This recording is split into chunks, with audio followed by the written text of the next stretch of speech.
Ravi de vous retrouver sur la télévision Hémicycle pour les informations parlementaires d'ici et d'ailleurs.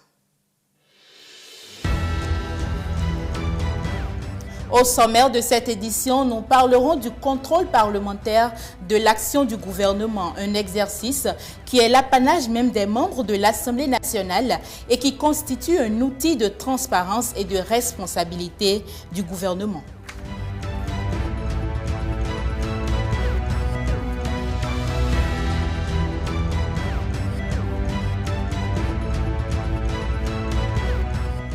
Nous irons ensuite en France pour parler de cette rencontre au sein de l'hémicycle entre les députés français et le président de l'Ukraine. Il y était dans le cadre de la commémoration des 80 ans du débarquement en Normandie.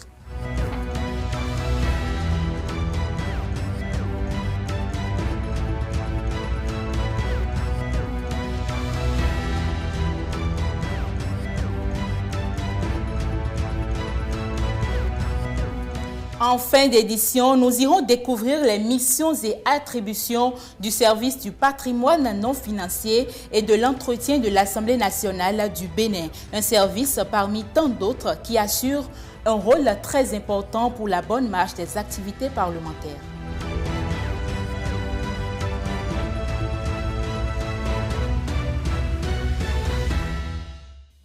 Bienvenue à tous. L'une des missions que la Constitution de décembre 1990 a prescrit aux membres de l'Assemblée nationale est le contrôle de l'action gouvernementale. Pour ce faire, les députés disposent de plusieurs moyens, dont les questions adressées au gouvernement.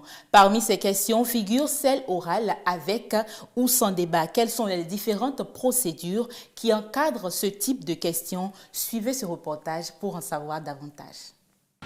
Combien sont-ils pour contrôler l'action du gouvernement? Deuxième institution de l'État et institution de contre-pouvoir, l'Assemblée nationale dispose de divers moyens pour assurer sa fonction de contrôle de l'action du gouvernement. C'est la loi fondamentale du Bénin qui le précise. La Constitution a prévu en ses articles 71 et 113 que le président de la République et les membres de son gouvernement sont responsables devant l'Assemblée nationale et mieux, ils ont l'obligation de répondre à toutes les interrogations que l'Assemblée nationale pourrait être amenée à leur poser pour comprendre la gestion des affaires publiques, la gestion de l'État. La question orale étant l'un des outils de contrôle de l'action gouvernementale, elle a ses codes et spécificités car, contrairement à ce que semble indiquer son nom, il s'agit de questions qui sont rédigées en bonne et due forme. Toutes les questions sont écrites. On dit question orale, mais toutes les questions sont écrites. Quand un député, par exemple, veut poser une question au gouvernement, le député formule sa question et la dépose au président de l'Assemblée nationale. Le président de l'Assemblée nationale instruit les services compétents de l'administration qui saisissent le secrétariat général du gouvernement pour l'informer de la question. Déjà au niveau du président de l'Assemblée nationale, l'autorité fait son arbitrage parce qu'il faudrait que cette question respecte un certain nombre de formes. Le député, par exemple, en déposant sa question, doit dire de quelle question il s'agit. Si c'est une question écrite, il met dans son en-tête « question écrite ». Si c'est une question d'actualité, il précise que c'est une question d'actualité. Si c'est une question orale avec débat, il dit que c'est une question orale avec débat, ainsi de suite. L'élément clé ici est la simplicité. Ces questions sont sommairement rédigées, se limitant à l'essentiel pour en faciliter la compréhension. Les questions orales sont de deux ordres. Il y a les questions orales avec débat, il y a les questions orales sans débat. Lorsque la question orale est avec débat, déjà quand la procédure de dépôt est respectée et que cette question est transmise au secrétariat général du gouvernement, le secrétaire général du gouvernement prend les dispositions pour que, lorsque l'Assemblée nationale va programmer sa séance relative à cette question, qu'un membre du gouvernement puisse venir y répondre. Donc déjà, quand cette étape est passée, l'Assemblée nationale, après une réunion avec le bureau et la conférence des présidents, programme la question qui est envoyée au gouvernement. Donc lorsque le bureau retient la date à laquelle la question va être examinée, le gouvernement est à nouveau saisi. On informe le gouvernement que la question sera examinée telle date. En séance plénière, lorsqu'il s'agit d'une question orale avec débat, la procédure est claire. Dès qu'on finit les formalités de lecture du compte rendu sommaire et des communications, le président de l'Assemblée nationale appelle le ou les députés auteurs de la question. Il lui donne la parole pour qu'il puisse poser sa question au gouvernement. Ce dernier pose la question au gouvernement. Lorsqu'il pose la question au gouvernement, le président donne la parole au gouvernement pour répondre à ces questions. Dès qu'il finit de présenter les éléments de réponse, le président de l'Assemblée nationale va retourner la parole à l'auteur ou aux auteurs de la question, qui sont prioritaires. Mais étant donné que nous sommes dans le cadre d'une question orale ici, avec débat, le président de l'Assemblée nationale, après l'intervention du membre du gouvernement, demande à l'Assemblée nationale s'il y a d'autres députés qui voudraient intervenir, bien qu'ils ne soient pas signataires de la question. Il donnera ensuite la parole aux députés pour réagir par rapport aux réponses données par le membre du gouvernement. En revanche, dans le cas d'une question orale sans débat, la réponse du ministre est considérée comme concluante. Autrement dit, la question est simplement exposée par son auteur, le ministre compétent y répond et seul l'auteur de la question peut reprendre la parole. Aucune autre intervention supplémentaire n'est autorisée.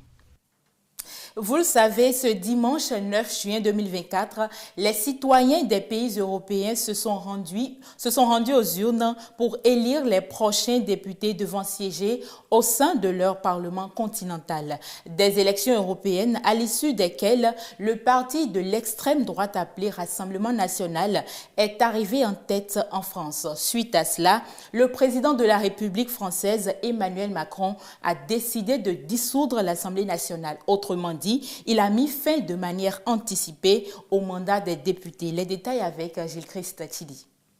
C'est une remontée assez spectaculaire de Marine Le Pen en France. Les élections européennes de ce dimanche 9 juillet 2024 placent en effet son parti largement en tête avec plus de 30% des suffrages. En mettant la liste du Rassemblement national à plus de 32%, les Français viennent de nous accorder le plus haut score, tous partis confondus, depuis 40 ans. C'est une vraie émotion de voir cette belle force populaire se lever dans tout le pays. Ce vote des Français à la seule élection nationale de ce second mandat d'Emmanuel Macron est sans appel. Un vote sans appel, un message des électeurs français, synonyme de désapprobation de la politique de Macron, le président de la République française qui, dans la foulée, montre avoir pris acte de cette situation avec à la clé une décision d'une gravité sans pareille. Je ne saurais donc, à l'issue de cette journée, faire comme si de rien n'était. À cette situation s'ajoute une fièvre qui s'est emparée ces dernières années du débat public et parlementaire dans notre pays. Un désordre qui, je le sais, vous inquiète, parfois vous choque, et auquel je n'entends rien céder. C'est pourquoi, après avoir procédé aux consultations prévues à l'article 12 de notre Constitution, j'ai décidé de vous redonner le choix de notre avenir parlementaire par le vote. Je dissous donc ce soir l'Assemblée nationale. L'Assemblée nationale dissoute, les Français seront aux urnes les 30 juin et 7 juillet prochains, conformément au décret pris par le chef de l'État portant convocation du corps électoral. De quoi rebattre les cartes au sein de la classe politique à l'interne. C'est à nous maintenant de rappeler que quoi qu'il arrive et quel qu'en soit le résultat, il n'existe à notre disposition aucun autre moyen sérieux et immédiat de tout changer que d'utiliser les bulletins de vote. Je ne peux que saluer cette décision qui s'inscrit dans la logique des institutions de la Ve République. Nous y sommes prêts.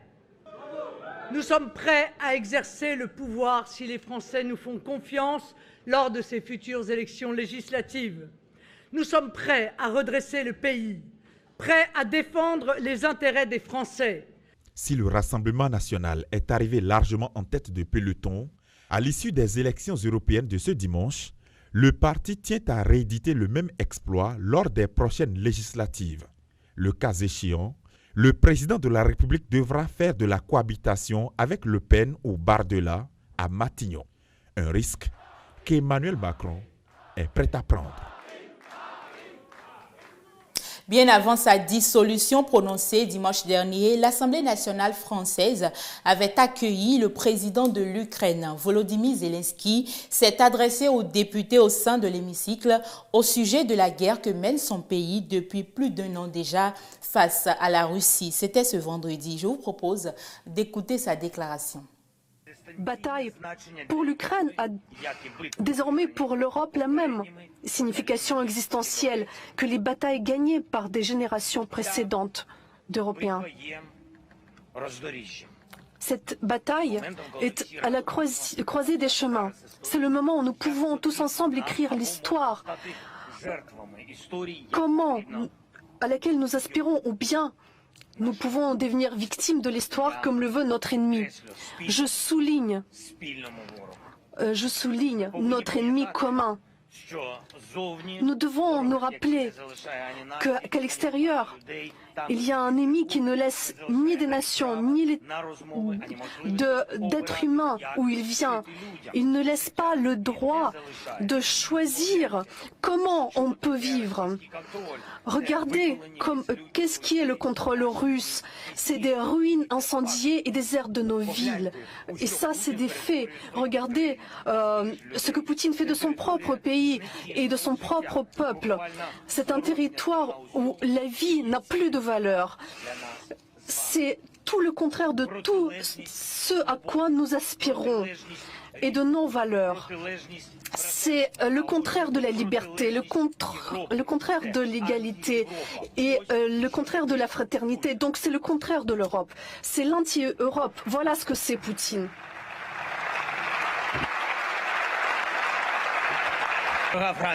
Chère France, Poutine peut-il gagner cette bataille? Non, parce que nous n'avons pas le droit de perdre. Cette guerre peut-elle s'éteindre se limitant aux lignes qui existent actuellement? Non, car il n'y a aucune ligne pour le mal. Tout comme il y a 80 ans, tout comme maintenant. Et le président de l'Ukraine s'est ainsi adressé aux députés français à l'occasion de son arrivée en France dans le cadre de la commémoration des 80 ans du débarquement en Normandie. Sa déclaration a suscité une indignation au sein du groupe parlementaire Les Républicains. Je vous propose d'écouter le président de ce groupe parlementaire avec la réponse de la présidente de l'Assemblée nationale. Je trouve regrettable qu'à 48 heures d'un scrutin européen, alors que la veille, le président de la République déjà s'est invité sur toutes les chaînes de télé pour tenir un discours de politique générale, nous parler d'Europe, venir parasiter ce débat européen. Notre Assemblée nationale participe finalement à cette confusion en recevant le président Zelensky. Cela n'enlève rien, évidemment, à notre soutien aux Ukrainiens.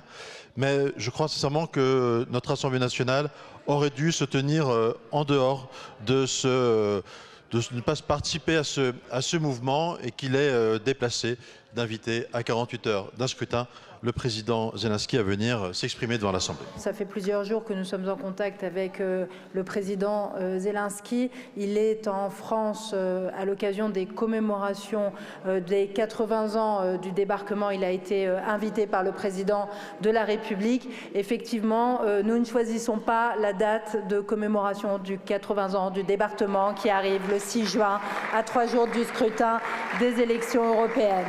Après, et vous savez bien que le scrutin a lieu le même jour dans tous les pays d'Europe. Moi, je suis très heureuse que l'Assemblée nationale puisse accueillir le président Zelensky, parce que de la même façon que nous ne choisissons pas le jour du débarquement, malheureusement, la guerre ne connaît pas d'interruption et la guerre continuera malheureusement le 6 juin, le 7 juin, le 8 juin, le 9 juin et les jours d'après, malheureusement, ce que nous ne souhaitons pas. Donc moi, je suis fière, en tant que présidente de l'Assemblée nationale, de pouvoir lui permettre de s'exprimer devant la représentation nationale. Vous savez qu'on a noué des liens extrêmement étroits avec l'Ukraine. Le président de la Rada s'est exprimé dans l'hémicycle. Je me suis moi-même exprimée récemment devant la Rada. Et donc, nous devons continuer à entretenir cette relation étroite avec les Ukrainiens et les assurer de notre soutien.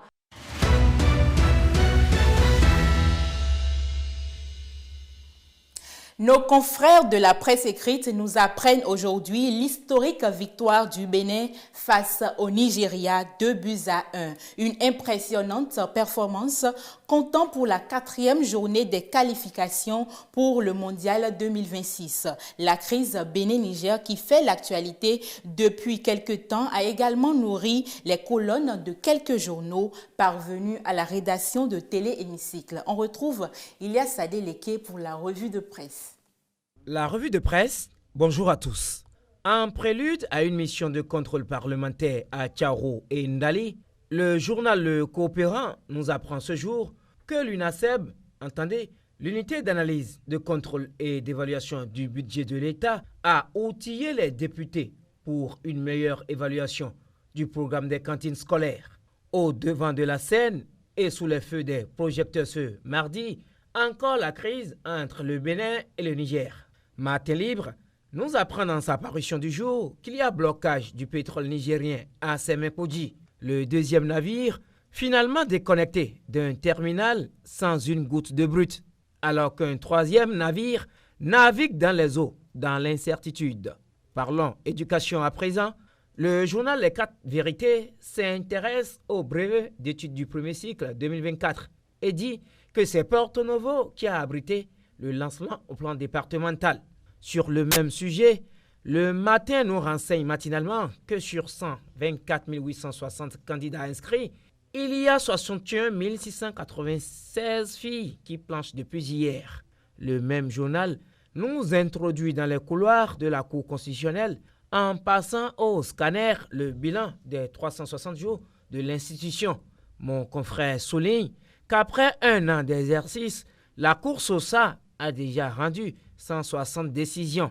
Le vendredi 7 juin 2024, la 7e mandature de la Cour constitutionnelle a bouclé sa première année de fonctionnement suite à son installation le 6 juin 2023 et à la passation de charges entre le professeur Kossi Dorothée Sosa et son prédécesseur, M. Razaki Amoura Issoufou, le 7 juin 2023. La priorité a été donnée aux activités juridictionnelles. Celles administratives et spécifiques du président de la Cour ont également bien commencé et des perspectives sont envisagées, écrit le journal. Une parenthèse de sport dans cette revue de presse. 4e journée des éliminatoires de la Coupe du Monde 2026. Adjachen News nous informe de la victoire historique du Bénin qui gagne le Nigeria et qui prend la tête du groupe C. Historique, Bénin 2, Nigeria 1 affiche à la une fraternité. Les Guépards battent les Super Eagles et entretiennent le rêve américain. Dans les colonnes du journal peut-on lire noir sur blanc, le Nigeria tombe devant le Bénin. 2 matchs et 2 victoires pour les Guépards de Guénotre-Or. Et personne ne l'a vu venir, écrit mon confrère. Le Bénin vient de battre le Nigeria au terme du match de la 4e journée des éliminatoires de la Coupe du Monde 2026. Score de 2-1. Impossible n'est vraiment pas béninois. Face au Nigeria, finaliste de la dernière édition de la Coupe d'Afrique des Nations, les Guépards ont montré leur vraie face. Bien que vite menés en début de rencontre, les hommes de Guénotre-Or ont répondu par un beau but inscrit par Jodel Dossou pour l'égalisation à 1 but partout. En fin de première période, soit à la 45e minute, le capitaine Steve Mounier profite d'un ballon dévié pour mettre le Bénin devant au tableau d'affichage 2-1. De retour des vestiaires, le score est resté inchangé jusqu'au coup de sifflet final. Fin de cette revue de presse.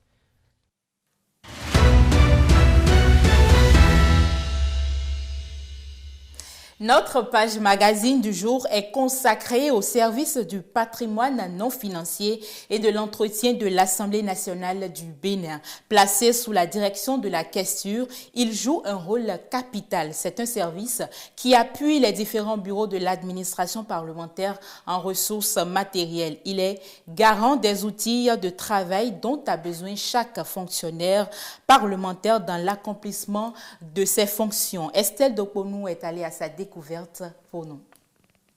Le service du patrimoine non financier et de l'entretien est l'un des services les plus sollicités à l'Assemblée nationale. C'est un autre bras opérationnel de la direction de la Questure qui opère dans l'approvisionnement de l'institution en consommables informatiques, produits d'entretien et bien d'autres. Ce service a pour attribution de rassembler l'expression des besoins en approvisionnement, de gérer les stocks, de suivre la réalisation des travaux des biens immeubles, d'assurer l'entretien des biens meubles et immeubles de l'Assemblée nationale et d'assurer les travaux de confection des tenues vestimentaires du personnel administratif en cas de besoin.